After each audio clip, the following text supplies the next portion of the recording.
नमस्कार। आज हम बिहार में आय प्रमाण पत्र, जिसे इनकम सर्टिफिकेट भी कहते हैं, बनवाने की जो नई प्रक्रिया आई है उसे स्टेप बाय स्टेप समझने की कोशिश करेंगे। अच्छा, तो हुआ ये है कि बिहार आरटीपीएस पोर्टल पर हाल ही में कुछ बदलाव हुए हैं।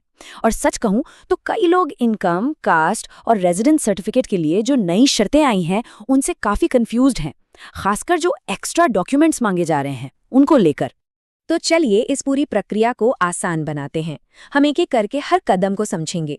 नई आवेदन प्रक्रिया से लेकर फॉर्म भरने, इनकम बताने, डॉक्यूमेंट्स अपलोड करने और आखिर में उसे जमा करने तक।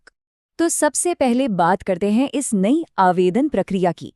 देखिए, सरकार ने आरटीपीएस पोर्टल को अपडेट कर दिया है, जिसकी वजह से एप्लीकेशन जमा करने का तरीका भी बदल गया है। हम यहाँ खास तौर पर इनकम सर्टिफिकेट की नई प्रक्रिया पर ही फोकस करेंगे। अब सारा काम, मतलब पूरी की पूरी प्रक्रिया serviceonline.bihar.gov.in वेबसाइट के जरिए ही होती है। चाहे इनकम सर्टिफिकेट हो, जाति हो या निवास, सारे आवेदन इसी एक सेंट्रल पोर्टल से शुरू होते हैं, जो जनरल एडमिनिस्ट्रेशन डिपार्टमेंट के अंदर आता है। चलिए अब प्रोसेस के पहले बड़े स्टेप पर आते हैं, और वो है ऑनलाइन एप्लीकेशन फॉर्म को भरना।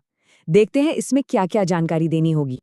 तो फॉर्म के पहले हिस्से में बेसिक पर्सनल डिटेल्स भरनी है, जैसे लिंग, आवेदक का नाम, और हाँ, नाम अंग्रेजी में लिखते ही वो अपने आप हिंदी में भी आ जाएगा।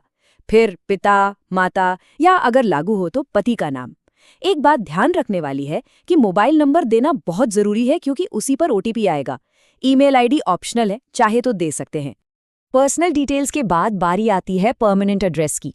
इसमें अपना राज्य, जिला, अनुमंडल, ब्लॉक, ये सब भरना है। और हाँ, अपना लोकल बॉडी टाइप, जैसे ग्राम पंचायत है या नगर निगम, वार्ड नंबर, गांव, पोस्ट ऑफिस और पिन कोड, सब कुछ बिल्कुल सही सही भरें, ताकि सर्टिफिकेट सही जगह से बनकर आए।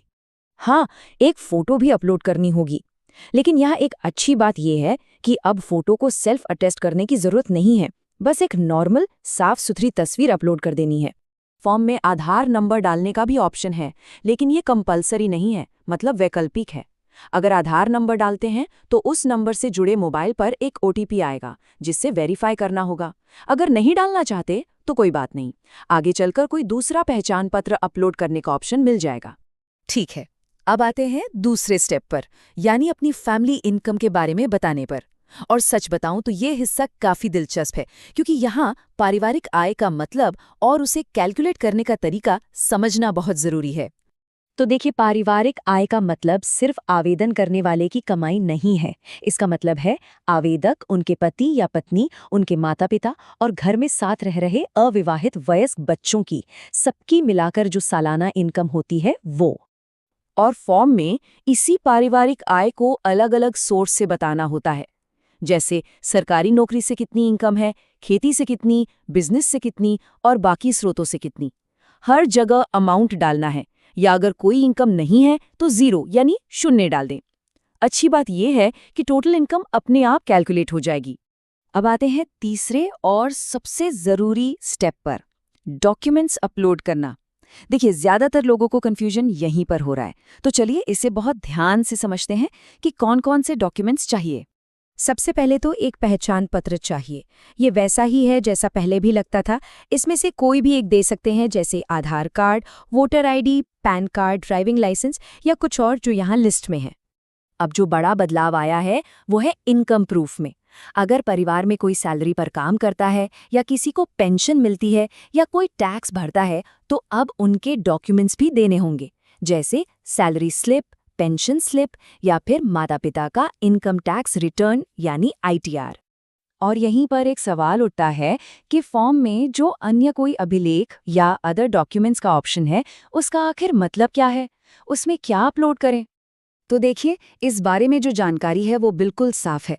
सरकार की तरफ से अभी तक कोई भी ऑफिशियल लिस्ट या जानकारी नहीं आई है कि इस अन्य दस्तावेज वाली कैटेगरी में कौन कौन से डॉक्यूमेंट्स लगाए जा सकते हैं।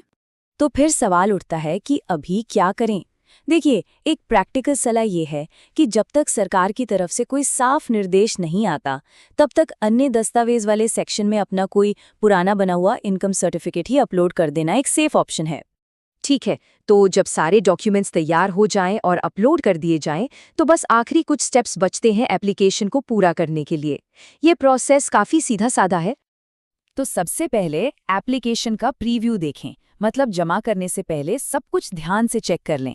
अगर कोई गलती दिखे तो एडिट बटन दबाकर उसे ठीक कर लें। फिर अपने डॉक्यूमेंट्स अटैच करें और फाइनल सबमिट कर दें। और हाँ, आखिर में जो रसीद मिलेगी उसे संभाल कर जरूर रख लें, वो आगे काम आएगी। एप्लीकेशन जमा करने के बाद वेरिफिकेशन की प्रक्रिया शुरू होती है। इसमें आमतौर पर लगभग 10 वर्किंग डेज मतलब काम करने वाले दिन लग जाते हैं। इसके बाद सर्टिफिकेट को ऑनलाइन डाउनलोड किया जा सकता है। उम्मीद है कि इस पूरी बातचीत से अब ये नई प्रक्रिया थोड़ी आसान लग रही होगी और अब नए आरटीपीएस पोर्टल पर आय प्रमाण पत्र के लिए अप्लाई करने में कोई परेशानी नहीं होगी। शुरू से लेकर आखिर तक का रास्ता अब एकदम साफ है।